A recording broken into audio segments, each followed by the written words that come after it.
name is Hugh O'Neill, and I'm from Waterford City, and I was born in 1951, and I took up thatching in 1979.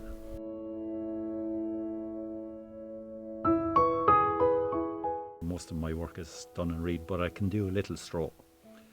But the straw would have been more traditional for Ireland back in the early years, because every house, cottage was thatched in straw originally. Bar in this area where I'm working at the moment is Lickettstown. They actually thatched with reed, strangely enough, because the reed was on their doorstep. It was in the river close to here. When you have a material that's on your doorstep, this is what people done in the past. They used what was to be found within maybe 5 kilometres of where they lived, because at that stage you would have remembered, like 250 years, people didn't have a lot to do with transport. So they relied on local techniques of putting things together, and they would have relied on certain individuals in the community. So it was kind of a metal system back in those days, where people came together and then they would put a house together very fast. And in some cases I heard of building houses overnight, because if you could build a house overnight, you didn't have to pay tax on it.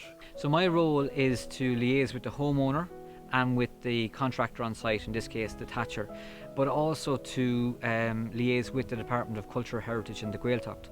So initially, when someone wants to do a project like this, they would apply to the local authority for grant funding.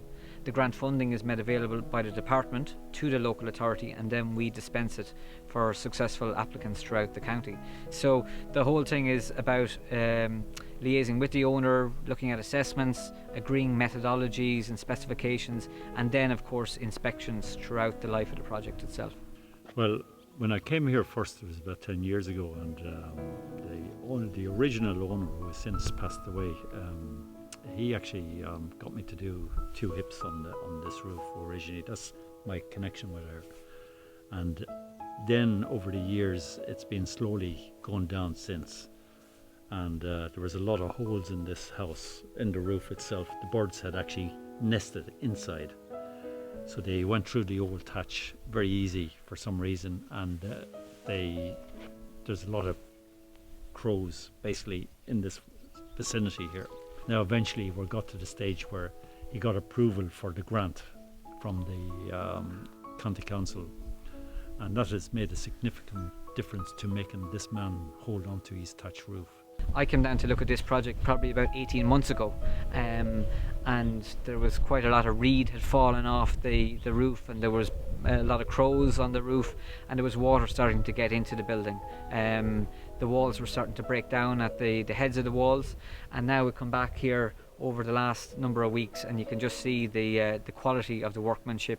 And the work that's happening now is going to safeguard this building for 20 or 30 years, which is fantastic. The building will be reused as opposed to a vacant building, and that's a positive as well. It's very positive in that sense that we can see a roof that could have possibly fallen in, being brought back to life again and having a future. And I think this house hasn't been lived in for 50 years, but I can see today at some stage it might have that value for somebody, because it's got plenty of style and character to it. About 2 years now, 18 months, 2 years ago, I had the re-thatch and brought the crown back to its original way. So what you see now on the thatch is what it would have been like 200 years ago. When you come home, and especially on a sunny day, it's like a living entity. Welcome,